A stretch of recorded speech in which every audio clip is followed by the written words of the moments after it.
Өнөөдрийн мэндийг хүргэе. Та бүхэн маань сайхан амарсан уу? Бүгдээрэнд нь эсний өдрийн мэндийг хүргье. За нэлээд завгүй 7 хоног эхэлж байна. Уламжлалт цагаан сарын баяр маань хаяанд ирсэн байна. Өнөөдөр нэлээд олон хүмүүс бууз ажиллагаандаа ороод завгүй байгаа бах. За аль хэдийн буузаа хийсэн хүмүүс бол эн чинь ирсэн байгаа гэж найдаж байна. Эсвэл өнөө орой ч юм уу тийм ажилсаг бишээ бид нар гэлөө. Зарим нь аль хэдийн бэлдсэн байгаа, заримуд нь өнөө орой бэлтгэж байгаа, заримуд нь маргааш бэлдэнэ гэж зөндөө ажлууд хүлээж байна. Өнөөдөр цуглаанд дуусаад ихийнх нь очиод юм хумаа угаах бах нэм гариг учраас амралтын өдөр бүгдээрээ юм хумаа угаагаад ямар тач гэсэн цагаан сартай холбогдуулаад бүгд л янз янзын ажил албаа зохицуулаад ингээд дор дороо юм хийгээ явж байгаа бах. Тэгээ цагаан сарын баяр ёслолын баярын үеэр бид нар өнгөрсөн 2 жилийн туршид яг ижлэхэн номлолыг сонссон. Би өнөөдөр бас дахиад ижлэхэн номлол хийх гэж байгаа. Гэхдээ мэдээж яг л ижлэхэн биш. Тэгээ бидний санах ёстой зүйлсүүдийг би та бүхэнд өнөөдөр дахин сануулахаар энэ газарт ирээд байна. Энэ бол бидний Христ эзэн Есүс Христ бидний цагаан сарын баяраар шигсэн бид санаж явах ёстой зүйлсүүдийн талаар би та бүхэнд өнөөдөр хуваалцах гэж байна. Тэгээ эртний Израилийн ард түмэн еврейчүүд маш олон янзын баяр наадмыг бол тэмдэглэсээр ирсэн байдаг. За тэр дотроо бол дээгүүр өнгөрөх баяр, за ингээд бидний нэрлэлээр бол алгасгалын баяр гэж байна. За сүмийг шинжилсэний баяр гэдээ олон баяруудыг бол тэмдэглэдэг. Христ итгэгч нар 1-р зууны үеэс гарч ирсэнээс хойш энэ баяруудын тоо нэмэгдсэн. Гэхдээ айгүй олон зүйлсээр ингэж солигдож өөрчлөгдсөн баярууд бол гарч ирсэн баг.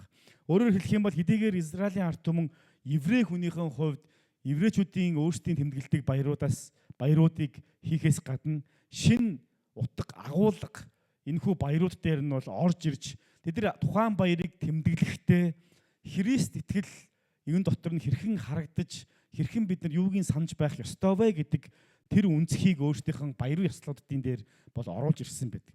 Өөрөөр хэлбэл хуучин гэрээн дээр байгаа маш олон баяр ёслолууд шин гэрээн дээр Есүс Христийн хийсэн ажлын сүүдэр нь ирээдүйд ирэх зүйлсийн тусгал нь бол байсан баг. Тэгэхээр Есүс Христ энэ дэлхий дээр ирснээр хуучин гэрээн дээрээсэн олон баяр ёслолуудын жинхэнэ утга учир, жинхэнэ цаана тэмдэглэх ёстой санаа, бодох ёстой тэр бодлуудыг нь Есүс Христ өөрөөрөө дамжуулж өгсөн ийм түүх бол бидний Библиэлд олон түүхүүдэд дамжуулж харагддаг байна. Бидний сайн мэддэг ариун зоог гэж ёслол байгаа ариун зоог. Бид нар эзний зоог гэж заримдаа нэрлэдэг, заримдаа ариун зоог гэж нэрлэдэг. Заримдаа бид нар хайрын зоогч гэж нэрлэдэг тохиолдол байдаг. Гэхдээ эдгээр нь хоорондоо зарим нэг хэллэг үгнүүдийн хувьд бол жижигхэн ялгаанууд бас байна. Агуулгын хувьд бас түүнийгээ дагаад ялгаанууд бол байдаг. Жишээ нь эзний зоогийг бол бид нар одоо хайрын зоог гэж нэрлэхээс илүүтэйгээр эзний зоог гэж нэрлэдэг. Яагаад гэвэл хайрын зоог бол бид нар бараг сар болгоны эхний 7 хоногт хийдэг шүү дээ. Өөрөөр хэлэх юм бол бид нар хамтдаа хоол хийж идээд хайр дотор бид нар тэр хоолыг хуваалцж иддэг тэр зоогийг бид нар яг хайрын зоог гэж нэрлэж болох үс тийм зоог баг. Тэгээ үүнийг бол заримдаа энэ итгэгч нарын хамтдаа цуглаад нөхөрлөөд идж байгаа хоол хүнсийг бас заримдаа энэ нэршлэлээр хүмүүс юуг нэрлэдэг байсан бэхээр эзний зоог гэсэн нэрлэдэг тохиолдол байсан баг. Тэгээ энэ 1-р зууны үед энэ зоогийг зарим хүмүүс юу гэж нэрлэдэг байсан бэхээр агапе зоог гэж бас нэрлэж байдаг. Өөрөөр хэлбэл яг л хайр гэсэн үг шүү дээ. Гэхдээ зүгээр нэг ах トゥ ус нарын хоорондыг бие биенийгээ хайрладаг тэр хайр биш, филио гэдэг чинь нэрлэдэг тэр хайр биш. Харин Бурхны хүн төрлөختний төлөө өөрийгөө өгсөн тэр хайр шүү гэж ингэж ялгаж нэрлснээр агапе гэдэг нэрийг оруулж иж агапе зоог гэж нэрлэх тохиолдол байсан байна. Мөн бас бидний хэлдгээр бол эзний зоог гэж нэрлсэн нэршил маань Есүс Христ өөрийнх нь дагалдагчтайгаа хамт зоог барьсны дараа та нар ийхүү бас дурсаж намайг дурсаж юуныг үйлдэж байгаараа гэж хэлдэг Энэ хийснийхэн дагуу Илч Паул загтлууд дээр ялангуяа Коринтотынд бичсэн загтлууд дээр бол эзний миний биднэрт заасны дагуу би та нарт зааж сургаж байна гэж бол хэлдэг байх. Тэгээ энэхүү уламжлал нь явсаар хагаад Lord's Supper буюу эзний зоог гэж бол нэрлэгдэж өнөөдрийг хүртэл явсаар ирсэн байдаг. Энэ нь бидний Христ итгэл ялангуяа Есүс Христ хүн төрлөختнөөс махан хүн төрлөختнийг орхиод Тэнгэр бурхан руу эзэн бурхан руугаа явахынхаа өмнө хийсэн хамгийн сүүлчийн зоог гэж нэрлэлдгээрээ бид нар үнийг эзний зоог гэж нэрлэдэг. Тэгээд энэ эзний зоогоор дамжуулаад бид нар бурхантай шин гэрээг байгуулж бурхантай эвлэрч Христ дотор Христ дотор бурхантай нэгдсэн тэр утга санааг бол илэрхийлдэг байгаа. Бас энэхүү зоогийг бас өөр янзаар нэрлэдэг байсан байгаа. Энэ ямар нэртэйс вэ? Евхаристи зоог гэж нэрлэдэг байсан. Евхаристи гэдэг үг нь болохоор ямар утгатай вэ гэхээр талархад гэсэн үгийг утгатай. Тэр энэ талархлын зоог гэж бас чуулга эртний итгэгчнэр бас нэрлэдэг байсан байна. За энэ бол цуглаанд бурханд бидний хийсэн бүхний төлөө талархах гэсэн санааг бол илэрхийлдэг байсан. Өөрөөр хэлэх юм бол бурхан дотор талархаад, хамт хооллоод, нөхөрлөөд бас дээр нь эзний зоогийг барихтаа бурхан талархаж байгаа. Миний төлөө загалмайтай цовдлоод ич гим нүглийг маань уучлсанд баярлалаа гэсэн илэрхийлэл бас илэрхийлж хэлдэг байсан байна. Ингээ харах юм бол шинэ гэрээний үед, шинэ гэрээнээс хойших сүмийн эцгүүдийн үед буюу одоо манай эрнийх, за одоо сүүлийн нэршлэр бол нийтийн тооллын одоо 2 3 дугаар 100, 4 дугаар 100-ны сүмийн эцгүүдийн үед бол ер нь энэ эзний зоогийг, ариун зоогийг бол ингээд янз янзын нэршлэр бол нэршиж ямар тач гэсэн утга агуулга нь бол эзэн Есүс Христ бидний төлөө ирсэн, Есүс Христ миний төлөө бүхэл гим нүглийн маань уучлсан, загалмай дээр цовдгдсан. Тэгээ түүнд идэх итгэлээр бид нар Христтэй нэг шинэ гэрээнд нэгдэж тэгээ мөнх ямиг авч яана гэсэн тэр санааг бол яг байнга илэрхийлж ирсэн баг. Тэгэхээр эзний зоогийн шинэ гэрээн дээр Есүсийн дагалдагч нартай хамт хооллож эзсэн. За бидний сайн мэдэх бол Лук номон дээр гарч ийм, Матай номон дээр ч гэсэн гарч байгаа. Тэр үйл явдлаас бүр өмнөх үйл явдалтай бол холбогдож үндэслэгддэг баг. Хэдийгээр бид нар Есүс Христ эзэн өөрийнх нь шав дагалдагчтайгаа хамт хооллсон тэр хооллолтыг дурсан санаад тэндээс гарч байгаа Есүс Христийн хэлсэн тайлбар буюу би та нарын төлөө өөрийнхөө амийг өргөж та нарт мөнх амийг өгж өгнө гэсэн утга шалтгааныг бид нар дурсан шанаж хийдэг ч гэсэн энэ үйл явдал нь бүр хуучин гэрээн дээр тодорхойлж хэлэх юм бол гитлэл ном буюу Библийн 2 дахь номноос тэндээс ахуулсан үйл явдлаас суурлаж тэгээ энэ түүх маань Есүс Христээр төгс биелэлээ болоод өнөөдөр бид нар үнийг яаж байгаа гэхээр итгэлийн амьдрал дотроо хэрэгжүүлээд явж идэг байна. Колосай хотынд бичсэн загтал дээр Христ бол бидний дээгүүр өнгөрөх баярын нядлагдах хонь хураг мэт гэж хэлсэн тэрхүү үг хэллэг яриа нь эртний элчнэр буюу Есүс Христийн дагалдагч нар Есүс бол Бурхны хонь юм а, хураг юм а, дээгүүр өнгөрөх баяраар буюу одоо бидний сүүлд нэрлэснээр бол гитлэл баяраар дээгүүр өнгөрч байгаа. Тэрхүү алгасал баяраар нядлагдаж байсан, ширээн дээр тавигдж байсан тэр хонь бол сүнслэг утгаараа бол Есүс Христ байсан байна гэдгийг бол бүгд хүлээн зөвшөөрөөд ийхүү бол хэлж ярилцдаг байсан баг. Тэгэхээр энэ бүгдийг цөмөрөө хамтдаа Есүс Христийн энэ дээгүүр өнгөрөх баяраар өөрийнхөө шин гэрээг байгуулсан энэхүү ёслолыг цөмөрөө хамтдаа бүр хуучин гэрөөрөө орж хэсэг цөмөрөө аялж харцгаая.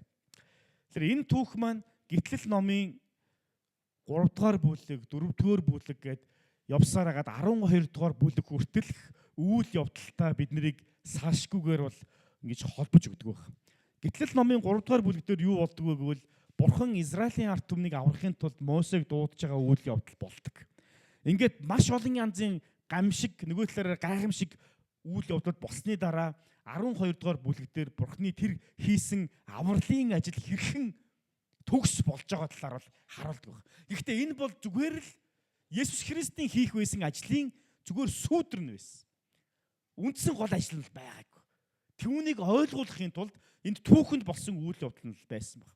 Энэ үед юу болж байгаа вэ гэхээр боолчлолын нийгэм газар авсан, гаарсан маш их хүнд хүчээр ажлууд, хэтэрхий их зовлон бэрхшээлүүд бол боолуудын дээр бууж ирдэг байсан ийм үеуд байна. Хэдэн түүхийн баримтуудыг харах юм бол тухайн үед боолуудын амьдралд юу болдог байсан талаар би та бүхэнд хэсэгхэн зүйлсүүдийг танилцуулж өгье. Эртний Египтийн гар бичмрүүд дээр энэ боолуудын зовлон зүдгүүрийн талаар маш олон янзын зүйлсүүдийг бол дурдж өгүүлсэн байдаг. Тэдний ажлын цаг нь бол өглөө нар мандахаас эхэлдэг. Өглөө нар мандахад ажил аль хэдийн эхэлсэн байх хэрэгтэй байсан. Нар мандахаас ахуулаад жаргах хүртэл тэнцээ боолууд яадаг вэ гэхээр ажил хөдөлмөр хийдэг. Тоосго, цохин, шавар зүүн, чулуу хагална, бутлна, барилгын талбайд хар ажлуудыг бүх ажлуудыг яг боолууд хийдэг байсан. Тэгээ ажлын хувьд бол цагийн хувьд бол өглөө нар мандахаас жаргах хүртэл явна. Тэгээ дээр нь нэмэх нь маш халуун 40-50 градусын халуун цөлд ямар ч хамгаалалтын хувцас байхгүйгээр, нарны тос байхгүйгээр боолоод явах юм. Аль хөдөлмөрлөдөг байсан. Тэгээд дээр нь нэмэх нь тэднэрт хангалттай ус, хангалттай тэжээлтэй хоол байхгүй байсан учраас маш амархан өлсөж, ядарч, сүлдэж одоо хуурайш те одоо биеийн усаар ангаж тэндээсээ болоод амь насны хүртэл эндэх тохиолдолд их тохиолддог байсан. Ажил хийхгүй ядарснаасаа болоод ажлын удаашрал, ажил хийхгүй болж тоошч өгөхгүй болох тийм ямар ч боломж байхгүй. Хэрвээ тэгэх юм бол тэд байнга зодуулдаг. Тэгэхээр Египтийн ажилчдын бичсэн бүр Египтийн ажилчдын бичсэн бичвэр гэж сонирхолтой тийм түүхэн дээр ихтэй өдөр тутмын зэмлэл, туйлын ядаргаа гэх мэт зүйлсүүдийг бол байнга одоо дурсаж бичсэн ийм сонирхолтой гар бичмлүүд бас байдаг. Эрүүл мэндийн хувьд гэх юм бол тэдний хувьд бол байнгын өвдөлттэй, байнгын өвчнөттэй бол байдаг байсан боол хүмүүсийн хувьд л эртний Египтийн булчнаас олдсон олдвруудыг харах юм бол арга ясн мөрөөдсөн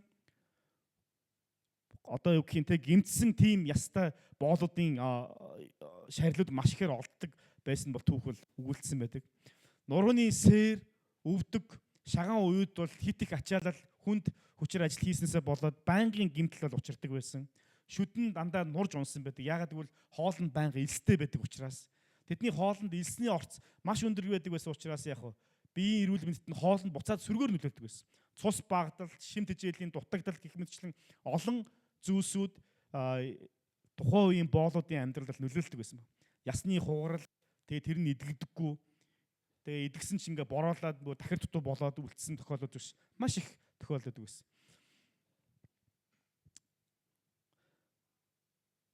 Түүхчид яг энэ ажлын хүнд ачааллаас болоод нас барсан боолуудын талаар хэлэхдээ ажлын улмаас бие махбод нь эрт хөгшөрч, залуугаараа дороотож, залуугаараа амь насаа алддаг байсан маш их олон тохиолддог байсан гэж хэлсэн байдаг. Тэгэхээр тэдний хувьд бол маш хүнд хүчээр ажлыг хийдэг байсан. Амралт гэж байхгүй. Өнөөдөр бид нар 7 хоногийн 5 өдөр нь ажиллаад 2 өдөр нь амарч байгаа. Харин Египтийн боолуудын хувьд бол 7 хоногийн 7 хоног амралтгүйгээр ажилладаг байсан. Зарим нэг онцгой баярууд тэдний өөрсдийн бурхтуудын баяруудын үеэр л тэд нэр жоохон амрах боломж бол олддог байсан. Ийм л үед тухайн үеийн боолуудаар амьдардаг байсан. Тэгэхээр жилийн ихэнх өдрүүдэд яг ямар ч амралт гэж бол байхгүй. Харин тэрний оронд бол шийтгэл, харгислал, маш хүнд хэцүү, нарийн хяналт, айдас түгшүүр бол байнга тэдний дээр бол байдаг байсан байгаа. Египтийн үеийн хаадуудын барьсан том бунхнууд, том хамнуудын хамнууд дээр бичигдсэн бичээсүүд дээр бол тасралтгүй ташуудж байгаа тийм зургууд бол өгүүлэгдсэн байснараа тухайн үед байсан боолууд нь яг байнгын ташуур, зэмлэл, шийтгэлийн дор ажиллаж хөдөлмөрлөдөг байсан талаар харагддаг.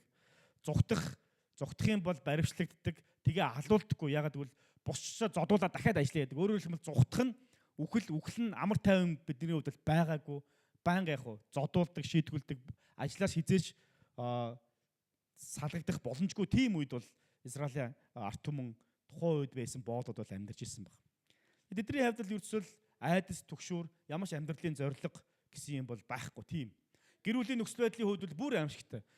Хэдийгээр боолууд хоорондоо гэр бүл болж үр хүүхэд гаргаж гэр бүлийн амьдрал эхэлдэг байсан боловч боол өөрөө хэн нэгэн эзний өмч, эхнэр нь өөрөө өөр нэг эзний өмч байх бас тэндээс тэр хоёроос гарсан хүүхэд нь бас яг бүр өөр гурав дахь эзний өмч байх боломжууд тэдэрт байнга байдаг байсан. Хизээч боолын гэр бүл бие даасан хэн нэгэн нь боол нөгөөдөл нь эрхчлөөтэй байх боломж тэднэрт бол олдоогүй. Тийм учраас жинхэнэ гэр бүл гэдэг ойлголт тэдний хувьд бол бараг үгүй болсон. Байхгүй болсон. Ягаад гэвэл боол ажилдаа яваад эргэж ирэхгүй байх боломж асар өндөр байсан. Хүүхдийг нь боолын хүүхд учраас бас боол. Тийм учраас хүүхдийг нь аваад өөр боол тэнцээ аваачаад өөр ажил хийлгүүлэх, ус зөөлгүүлэх, за хүүхдийн хийдэг янз янзын ажлуудыг хийлгүүлэх боломж бол тухайн үед бол энэ нийгэмд бол бүрэн бол байсан баг. Үр дүнд нь гэр бүлүүд байнга салж, нэг дор хамт байхгүй байх. Тэгээд яг үхэл хагцал дундуур гэр бүлүүд бол явж исэн баг. Хүүхдүүдийг бол багаас нь шавар зөөлгөх, ус зөөх, зэрэг хүнд ажлуудад бол тохоон томилдог байсан. Тэдэрт бол сайн ирээдүй боловсрал гэдэг бол ердөөсөө хизээж санаанд нь багтамгүй тийм бол зүйл байсан. Эрэгтэй хүүхдүүдийг өсөх тусам илүү хүнд хүчээр ажил руу шилжүүлдэг. За ингэснээр яг боолчлол нь үр удам дамжиж нэг үеэс нөгөө үе рүү шилждэг. Тэгээд тэдэрт ямар ч өөрийнхөө ирээдүйг гэрэл гээгээтэйгээр харах тийм ертөнцийг үзэх үзэл, тийм хараа тэднэрт байх боломж байхгүй, тийм орчинч бүрдээгүй байсан үе. Өдөр бүр амьд үлдэх гэсэн ганцхан л хүсэл мөрөөдөл тэднэрт байгаа. Эхнэрүүд нь нөхрөө ажилдаа яваад буюу боолынхаа ажлыг хийгээд босч ирэх амьд ирээсэл гэсэн тийм хүсэл мөрөөдөлтэй байгаа. Эцэг эхчүүд нь хүүхдүүдэд алдахгүй гэсэн айдас, аль болох хамт байх юмсан гэсэн тийм л хүсэл мөрөөдөл тэдэрт бол байсан. Хүмүүсийн үнц нь алдагдаж тэднийг ажил хийх чадвараар нь л үнэлдэг ийм л. Өөрөөр хэлбэл тэр хүн юу хийж чадах вэ гэдгээс шалтгаалж тухайн боол хэр зэрэг үнэтэй вэ гэдг нь тодорхойлогддог. Авиас чадвартай хүчтэй байх юм бол тэр бол үнэтэй тооцогдно. Авиас чадвар байхгүй, хүч чадал байхгүй байх юм бол хинт ч хэрэггүй болж хувирдаг байсан ийм нэм. Боолын үндэс нь бол түүний хийж чадах хөдөлмөрөөр нь үнэлэгддэг болохоос ш хүн гэдгээр нь яг хизээч үнэлэгддэггүй байсан ийм л. Яг энэ үед Израилийн ард түмэн Египтийн боочлолдоор зовж шаналж байсан үе. Энэ бол Египтээс гарсан номын буюу Гитлэл номын 1, 2, 3 дугаар бүлэг дээр маш тодорхой харагддаг. Цааш нь бид нар үргэлжлүүлээд харах юм бол 11-р бүлэг хүртэл энэ үйл явдал бол өрнөдөг байгаа. Фараоны шийдвэрээс болоод Израилийн ард түмэн хэрхэн зовж сүдэрч байсан бэ? Түрүүний хэлсэн боолоттой адилхан хүнд хүчээр ажил хөдөлмөрийг Израилийн ард түмэн ч гэсэн ялгаа байхгүй хөдөлмөрлөж түднэртэй адилхан ажил хийдэг байсан. Хүчээр тоосго хийлгэх, тэр байтугай тоосго их материалыг өгөхгүй байжж тоосго яах вэ? Хий гэдэг энэ хүнд хэцүү харгас ажлыг бол тэдэрт бол даалгадаг байсан. Зүрх сэтгэлийн хувьд аль хэдийн гашуурсан, хэцүү зовлон дүнд дүүрсэн, шаналл зовлонгоор зүрхэн дүүрсэн, өсөө хонзон бүх одоо ёрын муу зүйлсүүдээр бол зүрх сэтгэл нь бол дүүрсэн ийм л үе. Хөдөлмөрийн хувьд бол ямар ч өрөвдөх сэтгэл байхгүй тэднийг бол харгислаар зовоож исэн байгаа. Израилийн ард түмний тоон өсөх тусам Египтийн хааны айдас нь ихсэж тэгээд тэдний дээр ирэх одоо хүнд хэцүү ажлын даалгаврууд нь улам илүү нэмэгдэж нөхцөл нь улам илүү дороодж исэн энэ үе. Тэр байтугай Египтийн хаан Израилийн ард түмний ууган хүүгүүдийг зөвхөн ууган ч гэлтэхгүй тэднээс гарч байгаа эрэгтэй хүүхэд болгоныг толгойд харуулan алах тушаалыг хүртэл Египтийн хаан фараон гаргаж ирсэн. Энэ нь тэдний ард түмэнд ирээдүйд Израиль цустай хүмүүс бий болж цэргийн одоо хувьд цэрэгжилтийн хувьд хүчтэй болох уу гэдгээс айсан айцсаасаа болоод ийм зүйлсүүдийг бол хийжсэн байна. Энэ бүгдийн дунд Израилийн ард түмэн зовж шаналаад өөрсдийн бурхан руугаа хандан залбирч өөрсдийн бурхнаасаа тусламж гуйж шанал зовлонгоо бурхандаа бол хэлжсэн үе. Энэ бол Гитлэл номны 1, 2 дугаар бүлэг.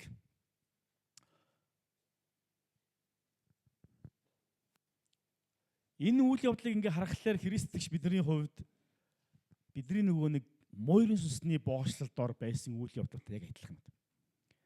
Яагаад христч хүмүүс Есүс Христийг аврагч гэж нэрлэдэг вэ? Гэвül Мосе Израилийн ард түмний аврагч байсантай адилхан энэ бүх боолын хөдөлмөр, мүлжлэг, харгислал, ялгарлан гадуурхалт энэ бүх зүйлийн дунд тэднийг авд чөлөөлсөн учраас аврагч нь болсон. Бидний хувьд гим нүгэл биднийг ямар байдалтай мойросос биднийг ямар байдалтай болгосон бэ гэхээр ямар ч баяр хөөргөө болгосон. Амьдралыг маань гэрэл гээгээ утга учиргүй болгож эхэлдэг. Гэр бүлийн үнц нь байхгүй болгодог. Үнчрэл, хагцал, зовлонг бий болгодог. Хорсол, өс шонзон хүмүүсийн амьдралд бий болгож идэг. Итгэл найдвар үгүй болж, аз жаргал байхгүй болдог. Тийм учраас аз жаргал олохын тулд төр зүрийн зүйлсүүдийг хэрэгэлдэг. Энэ нь тэр хүмүүсийг одоо addicted буюу тухайн зүйлээс хамааралтай болгож хувиргаж идэг баг. Амралт байхгүй, байнгын ус хонзон, өвчин зовлон, гашуудлаар дүүрэн амьдралыг мойрын сүнсний боочлол хүмүүсийн амьдралд өгж идэг. Тасралтгүй ус хонзон, өрсөлдөөн, харгислал бид хэрвээ Facebook-ээ нээгээд эсвэл сошиал медиагийн янз янзын өөр платформудаа нээгээд харах юм бол маш олон янзын гарчин заваан зүйлсүүд бол их болноор байгаа. Одоо сүүлийн үед гарч байгаа хэргийг та нар бол мэдсэн бах те. Эпштейний нөгөө юу лээ бичвэр хамтууд ил гарсан ингээд хүн идсэн л гин, хүүхэд хүчнэцсэн л гин, хүний наймаа явсан л гин, яадаг идэг гинэ тэр бүр ингээд сонсохоос ийм зүйл өнөөгийн хүний нэгэнд байж болдгийм үү гэмээр маш олон зүйлсүүд яг гарч ах. Энэ бол ил болж байгаа зүйл нь шүү дээ. Ил болоогүй түүнээс цааш маш олон зүйлсүүд бидний амьдралыг дарамталж, гим нүглийн хүлээсэнд байлгаж, түүнийгээ хийхээс нааш сэтгэл нь ханхай байсан ийм л нийгэмд бид амьдарч байгаа. Хүний нийгэм бохирдож, дороотож, яг гим нүгэл болоод муу ерөн сүнсний гим нүглээ дамжуулж барьж байгаа тэр боолчлол дор хүмүүсийн амьдралыг улам илүү гундааж, дороотуулдаг. Гэр бүлийн үндэс нь байхгүй болгодог. Бие биендээ итгэл найдварыг байхгүй болгодог.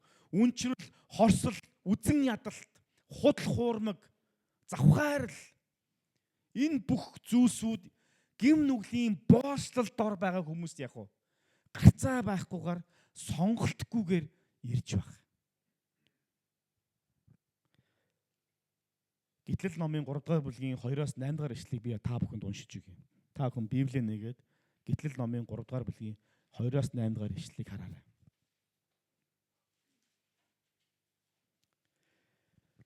Гитлэл 3 дугаар бүлгийн 2-8. Эзний тэнгэр илч өргөст бутан дундаас галын дүлэн дунд түүнд үзэгдэв. Харагтун бутанд гал дүрүүлзэж байсан боловч бут шатахгүй байгааг Мосе харлаа. Тэгээд Мосе бут яагаад шатахгүй байгаа энэ гайхамшигт үзэгдлийг очиж харъя байз гэлээ. Тэрээр харахаар эргэснийг эзэн үтсэн агаад бутан дундаас түүнийг бурхан дуудан. Мосе гэсэнд тэрээр би энд байна гэж хэлв. Тэгтэл нааша бүү орт чиний зогсож байгаа газар ариун газар учраас хөлдөх шаагаагаа тайл гэж тэр айлдав. Мөн чиний эцгийн бурхан Авраамийн бурхан, Исаакийн бурхан, Яаковын бурхан би байгаа юм гэж айлдсанд Мосе бурханыг үцхээс айж нүрээ нуув. Эзэн Египтэд байгаа ард түмнийхээ зовлонг би харж ажлын даамлуудаас нь болсон тэдний хашгирааныг сонслоо. Би тэдний зовлон зүдгүүрийг мэднэ. Тиймээс тэднийг Египтчүүдийн гараас чөлөөлж тэр газраас гаргаад Канаан, Хит, Амор, Перес, Хиви болон Ебусчүүдийн газар болох Сүбал урссан сайхан уудам нутагт аваачаар би бууж ирлээ гэж хэлдэг. Одоо бүгдээ хамтдаа тэр боолуудын оронд өөрсдөө нэг төрхөн зур тавиад бодоод үзцгээе. Ямар их хүнд хүчээр зовлон бэрхшээлийн дунд байхад Бурхны ийм дуу хоолой Израилийн ард түмэн дээр бууж ирвэл танд ямар сэтгэгдэл төрөх вэ? Үйлэн үсттэй. Өөрийн ард түмнийхэн зовд зүдэрч байгааг хараад тэднийг энэ зовлон зүдгүүрээс нь салгахын тулд би бууж ирлээ гэж хэлж байгаа Бурхны үг ямар их итгэл найдвар, баяр хөөр, урам зориг, амар тайвныг энэ ард түмэнд авчрах вэ?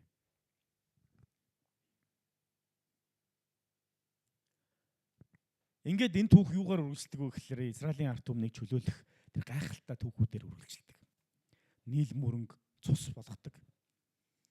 Одоо нөгөө 10 гамшиг буюу 10 гайхамшигчин болж байгаа.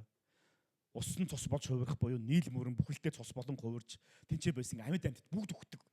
Аимшигтай гамшиг болдог.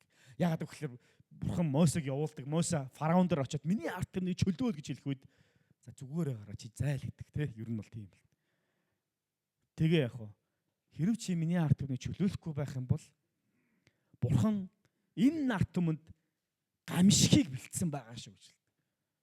Тэгээд гамшигуд араараасаа болж эхэлж байгаа. Эхнийх нь гамшиг ус цус болж хувирдаг. Дараагийнх нь гамшиг мэлхий орж ирдэг байна. Египтийн газар нутагтвэр мэлхийнүүд орж ирдэг. Мэлхий бүх газар айлууд ор хүнжил галт тогоонд хүртэл дүүрж тэр газрыг буцралдаг байна. Дараа нь бөөснүүд орж ирдэг.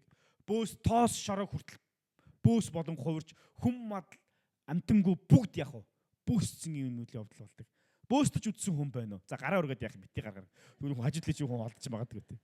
Та бараглах бүгд гараа өргөд нэг хийгээл бүгд яг бөөсч үзээгүй хүмүүс ховор ах уу тий. Тийм яг бас байхгүй хүмүүсэд нь уушлаараа хамтгаа дунд нь оруулаад ирсэн.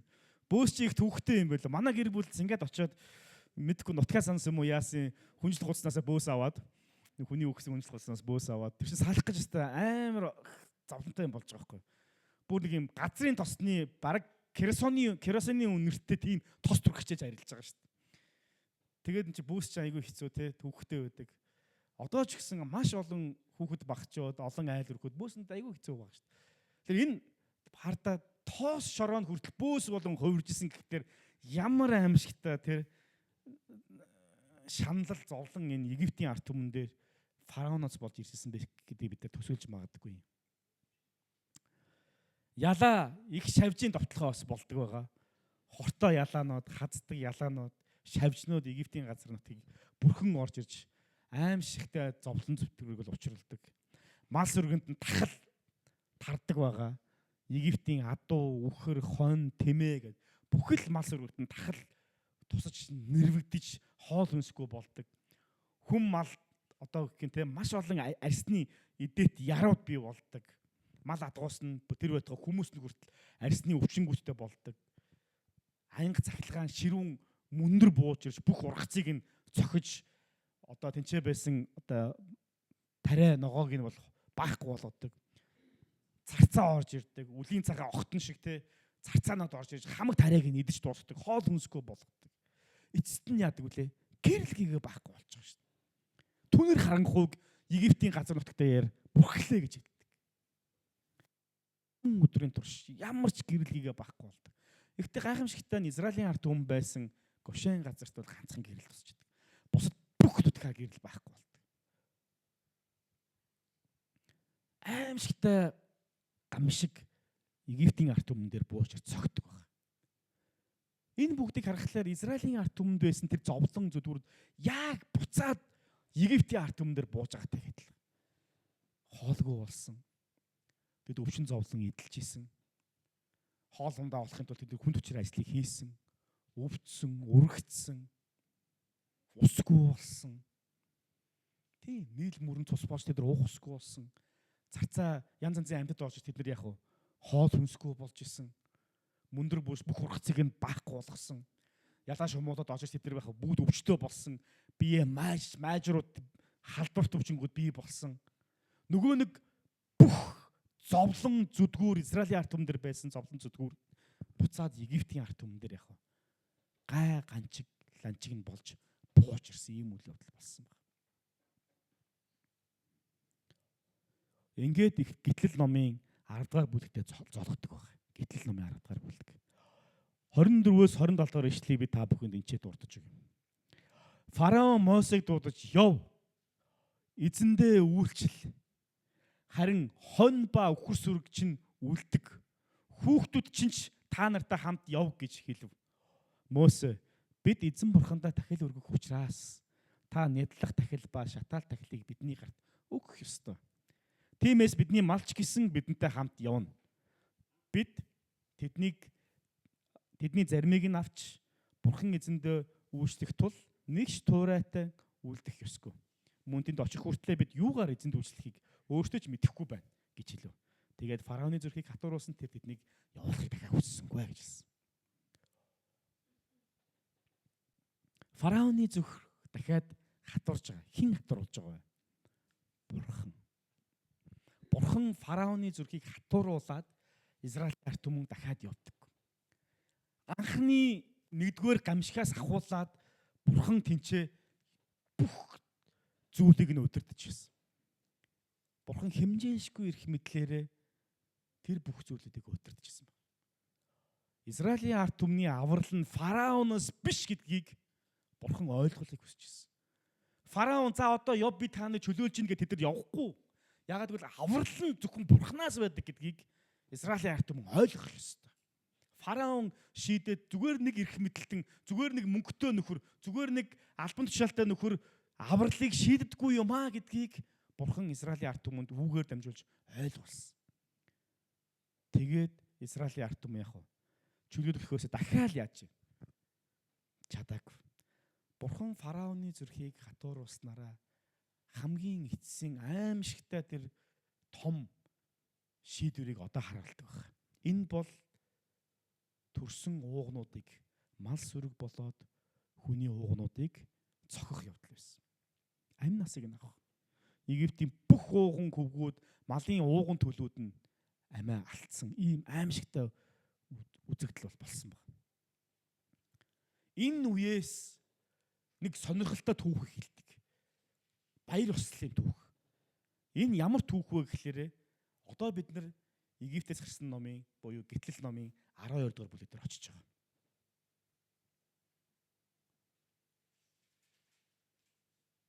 Энэ үйл явдлаас ахуулаад Бурхан гайхалтай түүхийг эхлүүлсэн байдаг. За бүгдээрээ эхлээд 11 дугаар бүлгийнхэн 1-ээс 11 дугаар эшлэлийг харцгаая.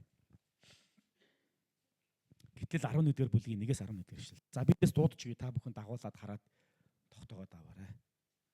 Египтийн нутагт Мосе Аарон нарт эзэн энэ сар нь та нарт саруудын эхлэл болно. Энэ нь та нарт жилийн тэргүүн сар байх болно. Израилийн даяар хотол түмэнд ингэж хэл. Энэ сарын 10-нд хүн бүр эцгийнхээ бүлийн дагуу өөрсөдөө нэг хургийг ав. Бүл бүр нэг хураг ав. Хэрв хураг авахд ам бүл дэндүү цөөхөн байвал хамгийн ойрхон хөрштэйг хамтран хүний тооны дагуу нэг хургийг аваад хүн бүрийн идэх хэмжээгээр хургийг хуваа. Та нарын төлд согоггүй нэг настай эрт төлд байх ёстой. Та нар түүнийг хон эсвэл яманаас ав. Уг сарын 14 хүртэл түүнийг байлгаж нар шингэхүүд Израилийн хотол түмний чуулган даяар тэдгээрийг надал. Тэд бас цуснаас нь авч тэрхүү хургийг идэх айлын 2 хатавч ба тотгонд нь цуснаас нь нялах ёстой. Тэд галд шарсан махыг нь эсгээгүй талхах ба гашуун ногоодоо хамт тэр шөндөө идэх ёстой. Альч хэсгийг нь түүх хийгээр нь эсвэл бүхлээр нь усанд чанаж идэж болохгүй. Харин толгой гуйыг нь гидс дотортой нь галд шарж ид. Та нар альч хэсгийг нь өглөө болол үлдээж болохгүй. Өглөө болоход үлдсэнийг нь галд шатаах ёстой. Та нар түүнийг идэхдээ бэлхүүсээ бүсэлж хөлдөө гуталтай, гартаа, таягтай яарвчлан ид.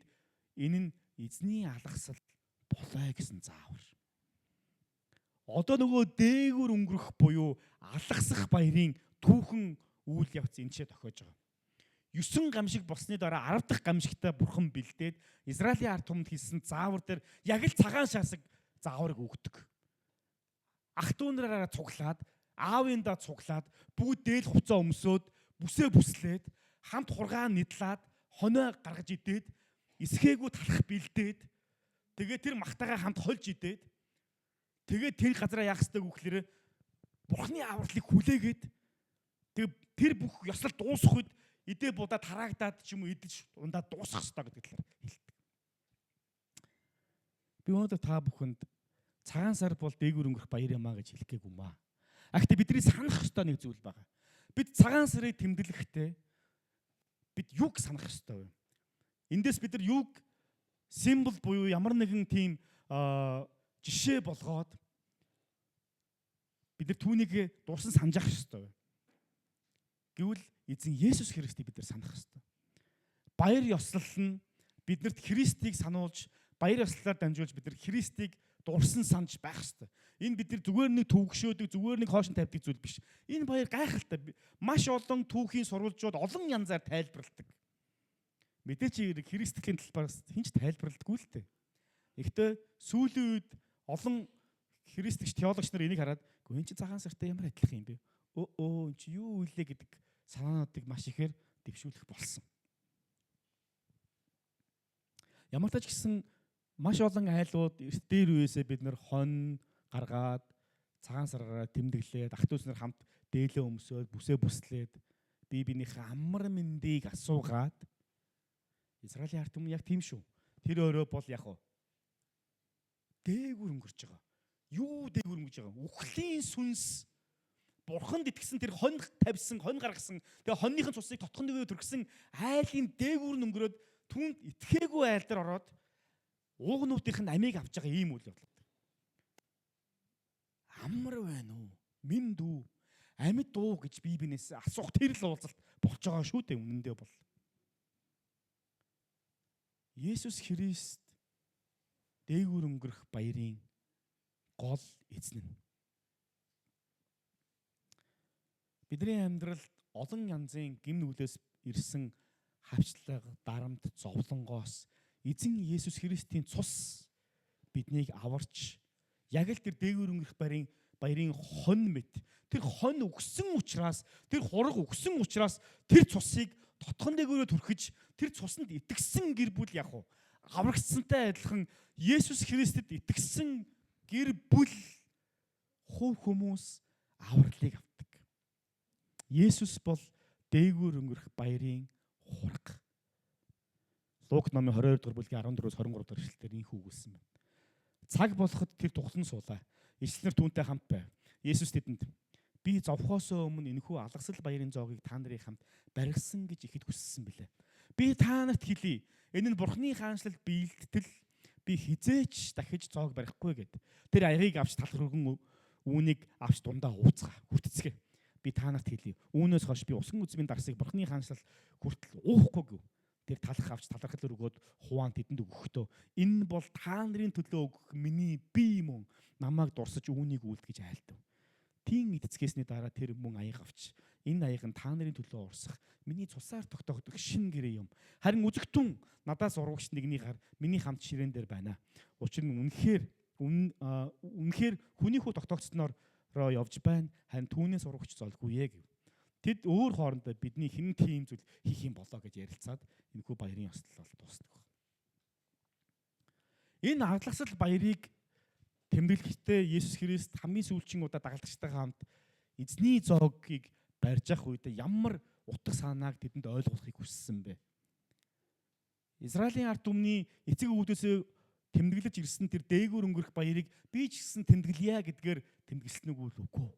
Харин үүний цаанд байгаа гүн гүнзгий утга учирыг яг энэ дээгүүр өнгөрөх баяраар тэр дээгүүр өнгөрөх баярын хургаар дамжуулаад Израилийн ард түмэн буюу тухайн үед одоо бол яг өөрийнх нь шав дагалдагчтай тайлбарлаж хэлсэн байдаг.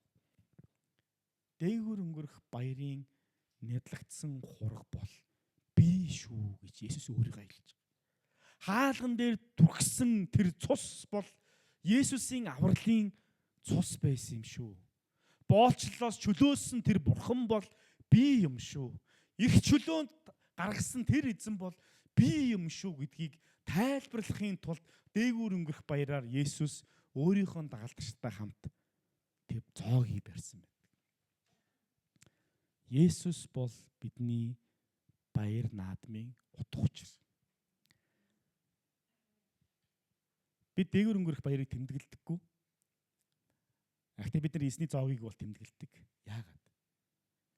Бид шууд Есүсийг дурсан сандаг, тийм үү? Шууд Есүсийг дурсан сандаг. Есүсийг дурсан санаж түүнтэй нэгдэж итгэл дотор түүний цусаар өөрийнхөө амьдрал дээгүүр тэр хаалга тотгон дээгүүр тэмдэглэж би бол энэ цусаар аврагдж байгаа гэр бүл шүү гэдгийг харуулна гэдэг их чухал. Таны хувьд Есүс хэн бэ? Таны хувьд Есүс бүтэнсөө өдөр өнгөрүүлдэг ямар нэгэн шашны гэж хэлж болох үз. Тийм зан үйлийг хийдэг тийм л бурхан уу? Эсвэл үнэхээр үнэн сэтгэлээсээ тэр бурханы буюу хурганы урсан цусаар дамжуулж би аврагдсан шүү гэдгээ илэрхийлдэг таны хувийн аврагч, таны гэр бүлийн аврагч бурхан уу? Би таныг энэ цагаан сараар өөрийнхөө итгэлийг үнэхээр баяр хөөртэйгээр бахархалтайгаар гэрчилж өнгөрүүлээсэй гэж хүсэж байна.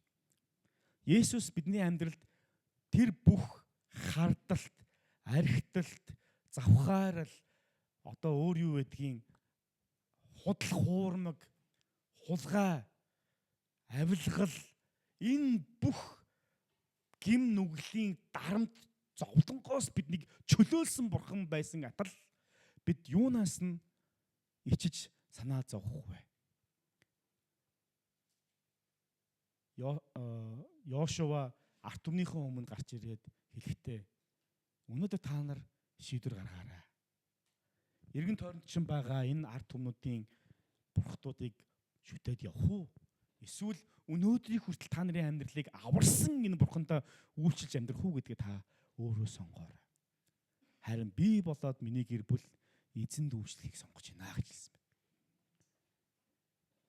Таны гэр бүл та эзэнд үйлчлэхийг сонгох уу? Есүс бол баярын хураг юм. Энэхүү баярыг эзэндээ талархсан зүрстгэлээр эзнийг тунгаан ботсон тийм зүрстгэлээ цөмөрөө өнгөрөөцгөө гэж та бүднийг уриалж байна. Амен. Хамтдаа хийсний өмнөр нь талархан залбирцгаая. Миний төлөө өөрийгөө өгсөн тэр хурганы цусны төлөө миний төлөө загалмай дээр цовдлож бүхий л гим нүглийг маань уужилсан Есүс Христийн төлөө цөмөрөө хамт талархаж залбирцгаая. Халелуя.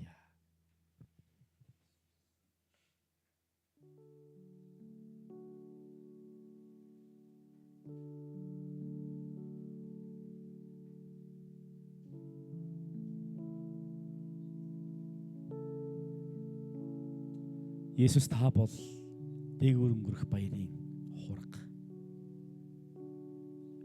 Хизээ дуусах нь мэддэхгүй боочлолын хүнд хүчээр зовлон донд хагцал, гаргислал, үс хонзон, өлмөн зэлмүүн байдал, буруутгал,